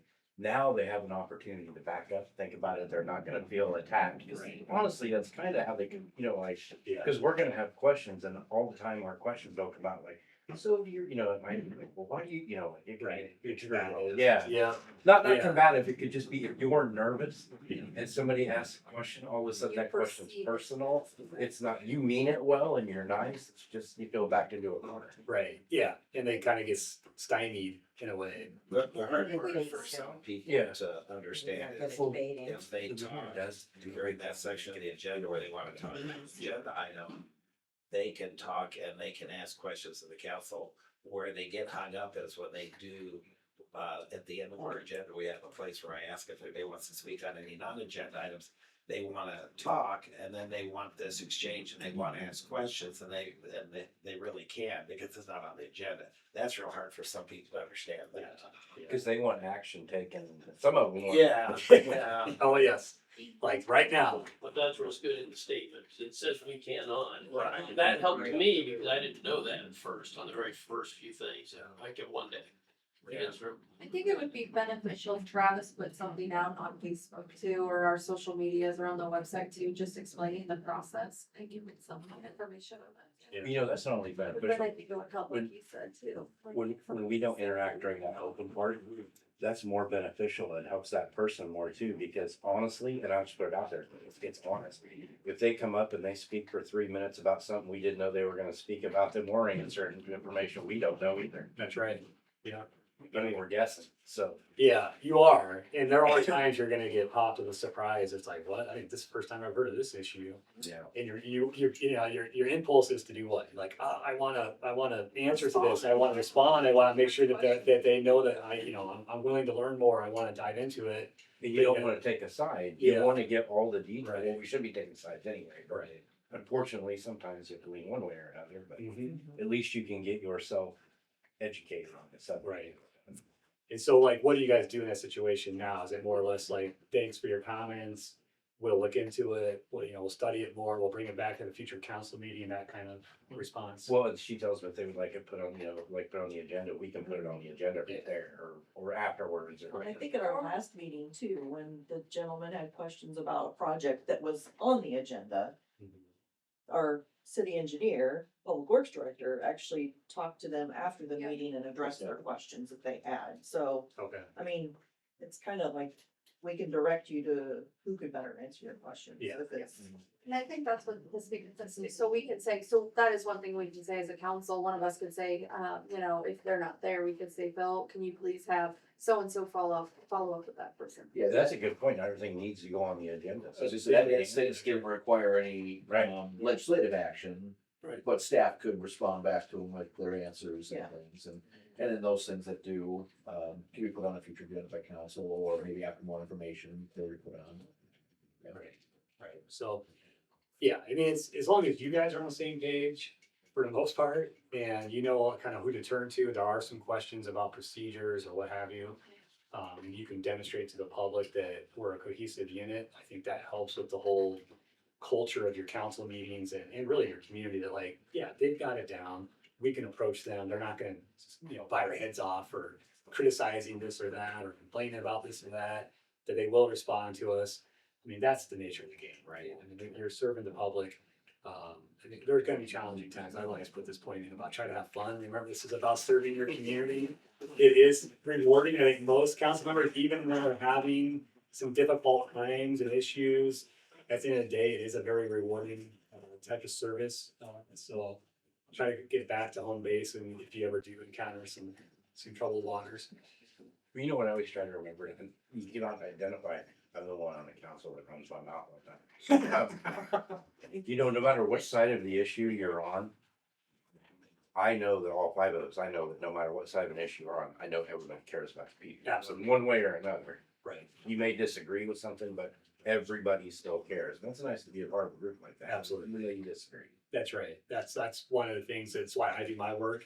Why I got involved in city government to start with is I believe in public service. I believe in what cities do, and there's going to be disagreements. There's going to be sometimes you make mistakes, but if you get back to that core value of just trying to help folks out, like you'll win out in the end. You'll feel good about what you've done.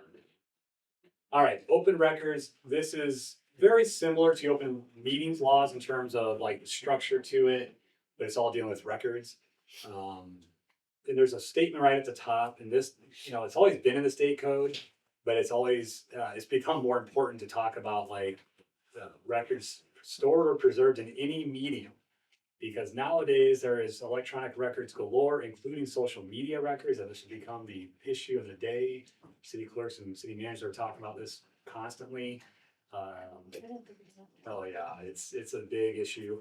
Text messages. Yeah, text messages, emails, anything that deals with city government business, including from your private devices, is a record. All right, that is a very tricky thing in this day and age. Again, text messages, emails, but social media posts that you might make.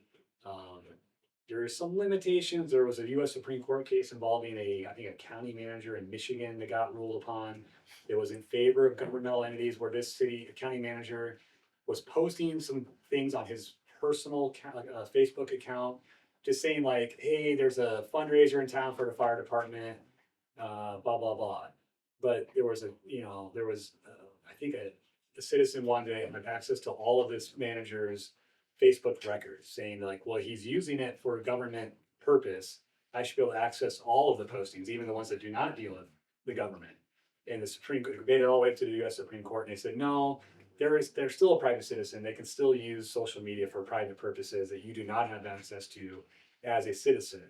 But the cautionary tale, though, is that because the Supreme Court did say, now, if you're going to use the social media account for governmental purposes, that does open up the doors. So you got to be careful, especially for elected officials. I know some elected officials these days have like a Facebook account for their city stuff, and then a private one for their normal, family and personal stuff.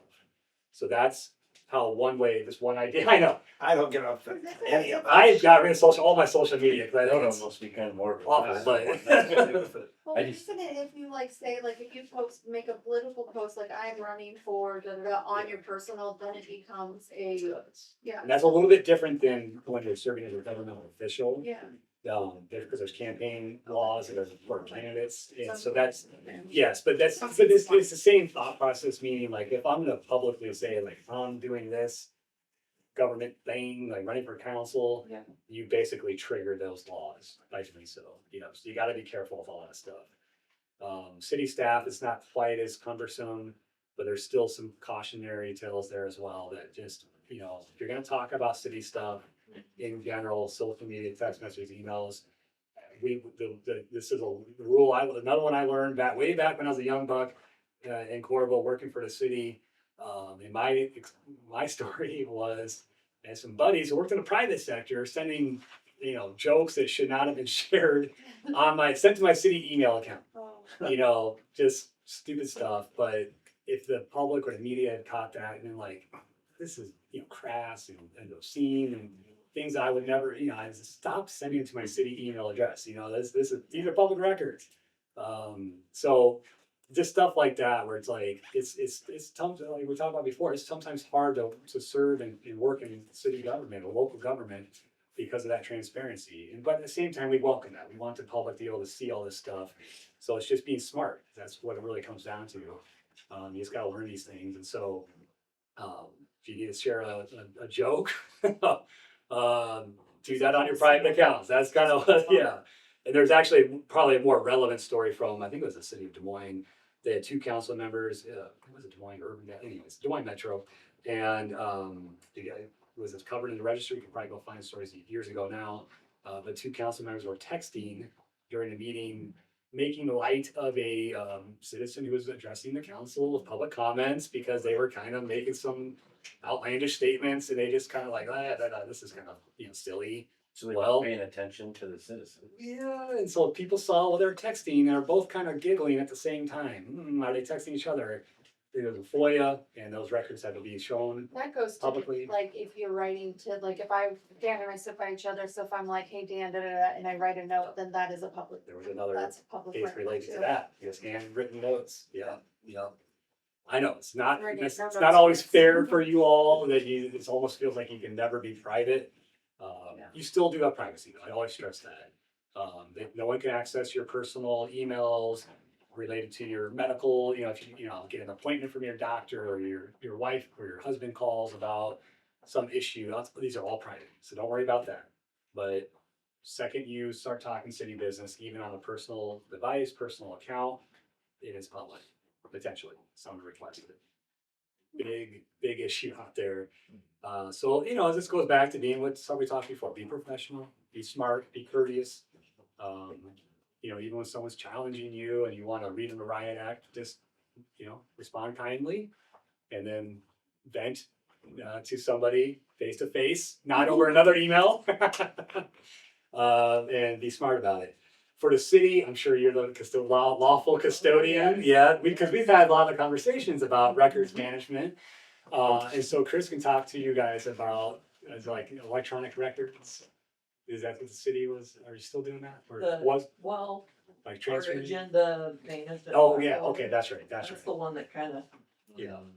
it wasn't able to do what we needed it to Yeah, do. right. So, yeah, but we still utilize laser fusion. It's Okay. kind of like our go-to. Right.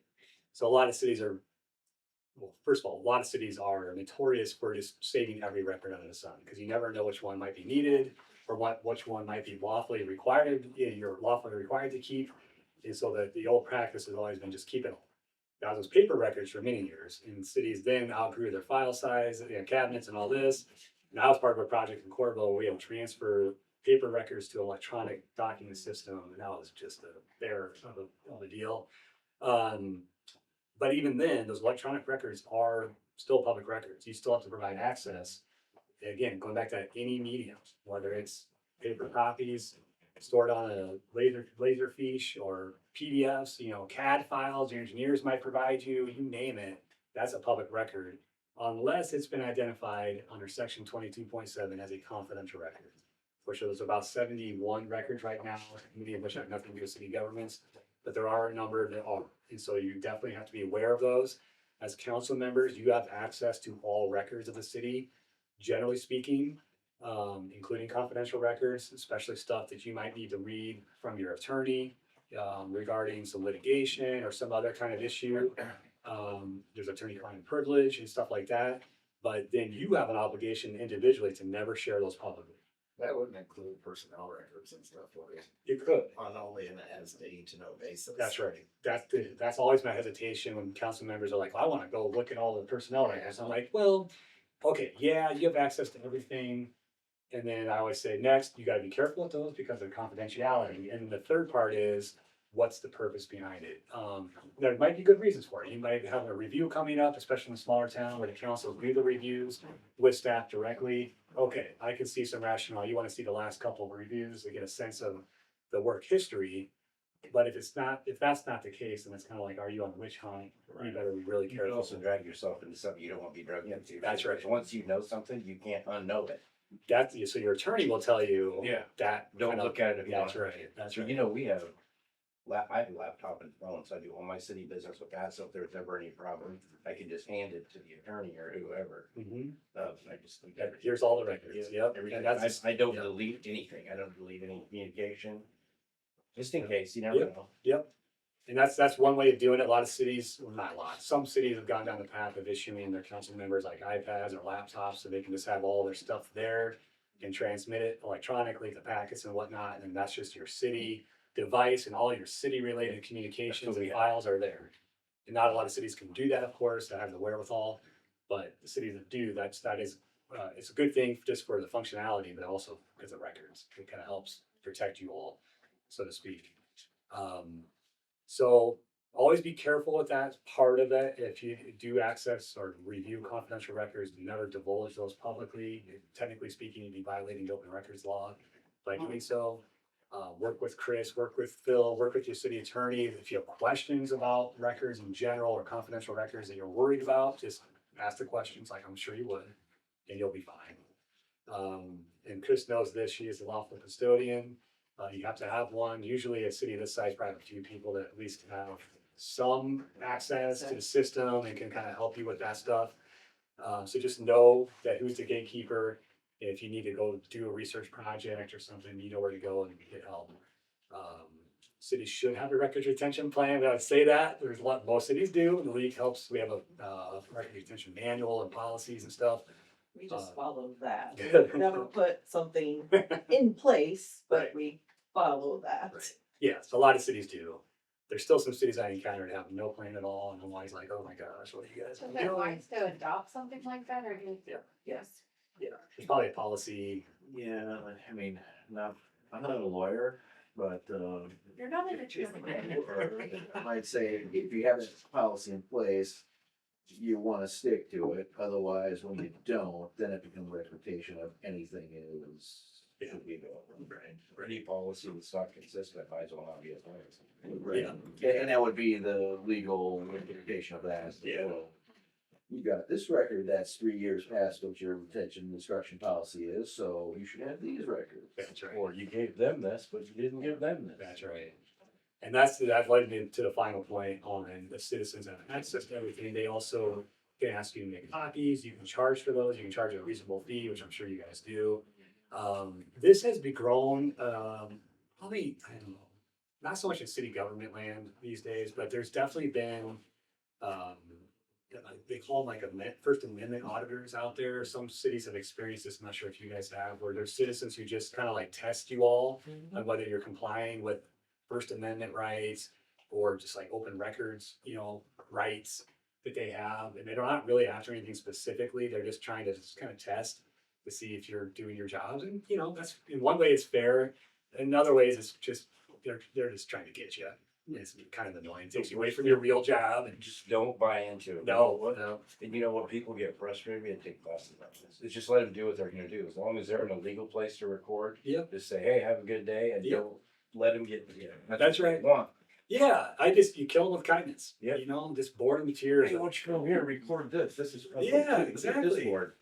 Let's be honest, most of what city governments do is quite boring. It's meant to be boring. It's meant to be mundane. I always say it's kind of like umpires in a baseball game. You only notice them when they're doing a bad job. And so It's a thankless it's job. a thankless job, but if you're doing a good job, it's pretty quiet.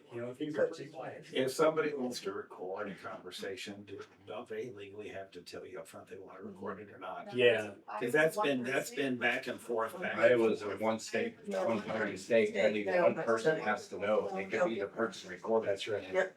It used to be that way. Yeah. It's no longer the case. Now, there are some limitations with privacy acts that you can't, especially on private property. There's gonna be some stuff like that. There was also a law that was passed, and it's kind of a nationwide law that got kicked around the state legislatures on drones being flying with surveillance cameras attached to them. Peeping Tom type stuff. So there are some restrictions in those There can be situations. Workplace restrictions too. Workplace as well. So workplaces still have the ability within your confines to set your own policies with that stuff. I believe that the entity recorded still has to be a party of that conversation. Correct. That's right. Yeah. Correct. You I can't cannot- record the two of you and not be part of that. That's right. So that is what the Iowa law got changed to since 10 years ago or so now. Yeah. It used to be consent, then it was not, but then they clarified that doesn't mean you can basically Pull it away, eavesdrop. put 'em- Yeah. No, I was having a conversation with you and I was recording audio on my phone. I'm the only one that has to know that. Right, you're a part of. As long as that. you're part of the Yeah, I'm conversation. the only one person, yeah, Yeah, cause that's right. what I used to do for a living, that Yeah. played a role in Oh, being yeah. careful with that. Okay, yeah. Now, the one big catch to that is when you're in a public building like this, and especially a public meeting, there is a state code, section 21.7, that says that the public has the right to record your council meetings. Right. And if you have a recorder on the table, this has happened in multiple cities I've worked with, where after meeting's done, meeting's fine, everything's normal.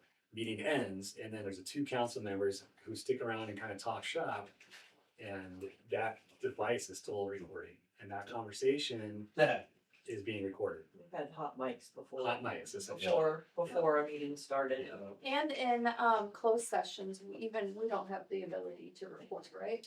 Like- The state is weird because the state code says you have to take an audio Well, recording. I don't know, I mean, I know they, but if I wanted to Oh. record that, I cannot. You cannot, Yeah, that's in right. Closed sessions, That's so right. that's another That's way, right. place where it's different. That's right. Yep, you gotta be careful with And that. then that recording can only be accessed through court. Those laws are so messed up though, because even with like the auditors, there's no expectation of privacy in public or on public property, so. Technically, we're divided here, because if you walk in the train depot, it's not City Hall, but you take the elevator up, then there's no expectation. Well, but this is a public building, so, or we own this building. Oh, the city owns it, The okay. city. Yeah. And so, and then going back to like some of those, the First Amendment auditors and those types where it's like, they wanna access certain spots because they're trying to test. And the biggest issue I saw one time was like, they wanted to go in the police evidence room. And it's like, well, no, that's a locked, secure area because of obvious reasons, and it's, really got into a fight over it, unfortunately, but it's like, you can still have secure areas that are not open to the public. But you need to identify those to be safe. Like where your patrol cars are. Yeah, stuff like obviously like, and then like server rooms, if you have IT equipment locked in a certain spot, like a lot of organizations do these days, because that's obviously not something you want people just messing around with, that's, But it would put anybody on, even if an auditor walked in there, just walked in Barb's office. I mean, that does put people off. I mean, like, what are you doing in here? yeah, I mean, like, it can be, it's a little unsettling, yeah, yeah. right. Other questions you all have? Well, Well, thank you. It's been a very good Yeah. overview. the offer always stands though, if there are things that you thought of or let's think of later, let me know. Can you come back tomorrow night? What's that? You said we could meet every night. Can you? come Every back tomorrow single night, yeah. Can you come back tomorrow night? Well, I mean, You know, you signed up I'm for. going to Mexico on Thursday, actually so can't before promise. that, I'll be gone for a little bit. We can't meet tomorrow because there's not 24 hours to post it. Right. That's right, I have a actually. quick question. Well, you feel like 8 o'clock. But Mayor. Chris is gonna be off work soon, so. Yeah. Once this meeting I'm not adjourns, available. she's technically off work. Solid Waste Commission. I did bring gifts in case anyone does not have a calendar that would like in for 2025. I just pass them around. Yeah, thank you. This one got a carrot. That's all. You don't have to talk to us. Well, yes. We're everyday people. 23rd. I'm courteous. 23rd. May I take one as well? Of course, yes. Thank you, appreciate it. And the offer goes for you as well. As a citizen, I'm always at your disposal if you have questions. I might share some information, because I have a couple more questions for Okay. you on it, and I would love to know, I guess, citizen relations, so better. Sure. And that's always a good thing. Or you may have future How do we political. get from? Well, Yeah. we need to. No, submit one of actually, those yes, projects. we're gonna start that. Downstairs. We do like annual kind of Future goals, so I'm saying, you may have, drive. so I'm assuming. Okay. To get members to see photos, we always have a I'm just strictly giving that a good calendar time, so like getting it down to Because- 12 or whatever it is, 13. Is there like a back photo? Actually, And I realize it's not really council related, so I don't know how to adjourn. Whatever you Ask it's it Tuesday. In regards to like cigarette in person. tobacco permits. Is it the new, Yeah. the new license for? Yeah, so they're gonna be license? doing everything through the state level, so the payments aren't coming into us. They're actually paying the state. Yeah, well, it's supposed to work like cigarette sites or cigarette permits. So that comes to you guys first, right? Well, but they're actually applying for their tobacco stuff, applying. But yeah, through the state, when the state notifies you, Okay, so that's. and then you approve Detail. it at the local level. Like, So you have to get it to go. He's a good Right. teacher.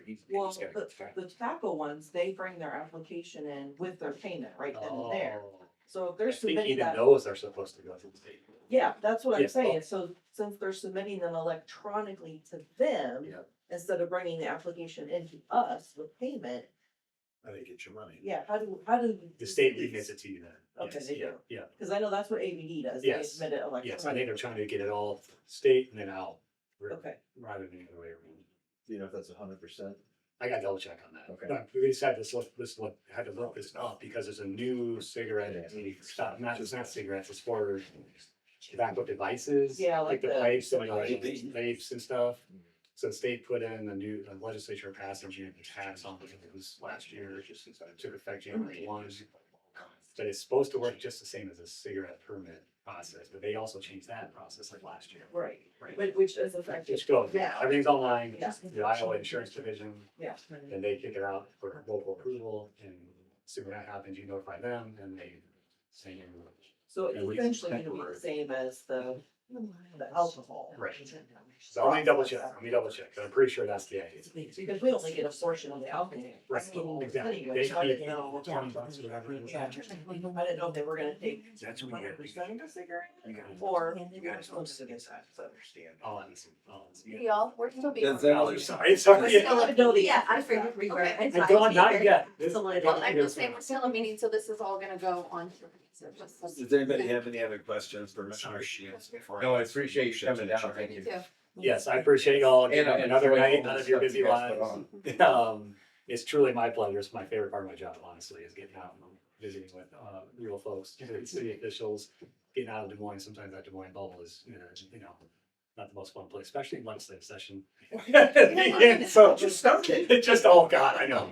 You should have seen I the, went to was fantastic. It was the Sioux City. I had a great time there. oh yeah, the conference, yeah. Do you remember the biggest issue I called you on? What's that? Do you remember the biggest issue I called you on and we kind of both laughed at me was about the journey ticket? The what? The journey ticket, do you remember that? No. During Right, Remind me. Oh God, yes, yeah. Yeah.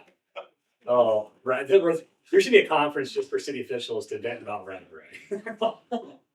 Well, I didn't know if I could go to that. And I I asked. know. It's like everyone loves Rag Bride, but the work that goes into that at the local level is off the charts. No one knows. And it's, Yeah, it was my first one. I don't know that the payback yeah. is from the cities. I love the right, is the meeting, right? Oh, the people. Can I take this? No. Right. I missed to adjourn. Oh, sorry. They let us meet here. Chris, take the roll. Councilmember Hoffman. Yes. Councilmember McIntyre. Yes. Councilmember Reed. Yes. Councilmember Galloway. Yes. We are adjourned and thank you everybody for attending our work session. Bye.